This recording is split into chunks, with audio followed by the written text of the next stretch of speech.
t'as craqué. Ça va bien se passer. Oui, peut-être. Dimanche 6 octobre, ça a chauffé sévère entre Bernard-Henri Lévy, le plus grand philosophe français que le monde entier nous envie, et l'ancien Premier ministre Dominique de Villepin. Les deux hommes étaient invités sur LCI dans deux émissions différentes et se sont répondus à distance, Dominique de Villepin réagissant aux propos de BHL tenus quelques heures plus tôt.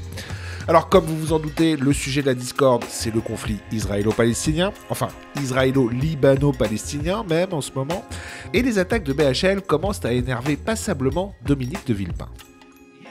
Chez un ancien Premier ministre qui s'appelle Dominique de Villepin, il faut les écouter, il faut les regarder. Il y a autre chose que du calcul froid. Il y a une haine qu'ils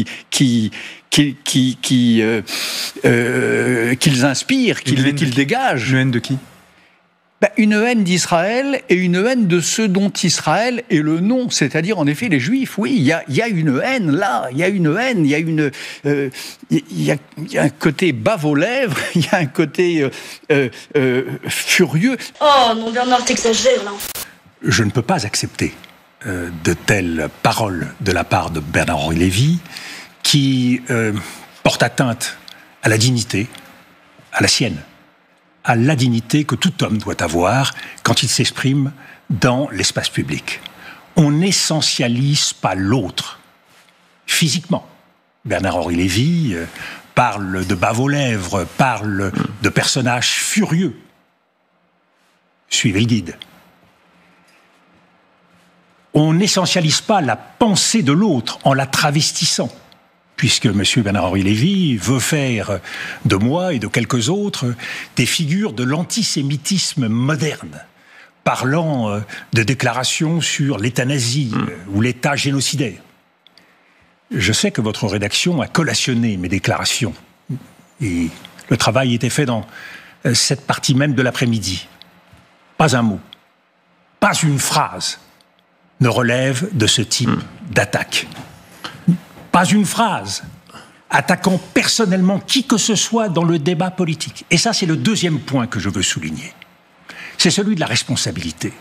Monsieur Bernard-Henri Lévy est un philosophe connu. C'est un éditeur. C'est un personnage public.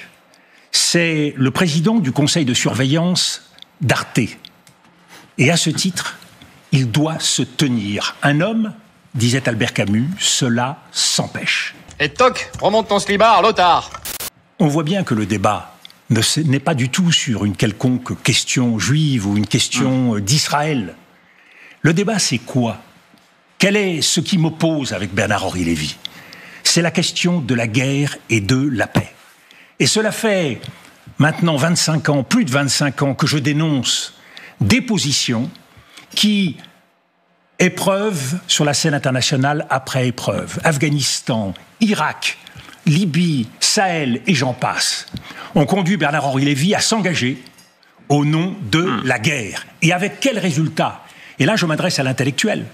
Regardez en arrière, monsieur Bernard-Henri Lévy. Il n'y a que du chaos, il n'y a que des morts, il n'y a que du sang. Il a raison.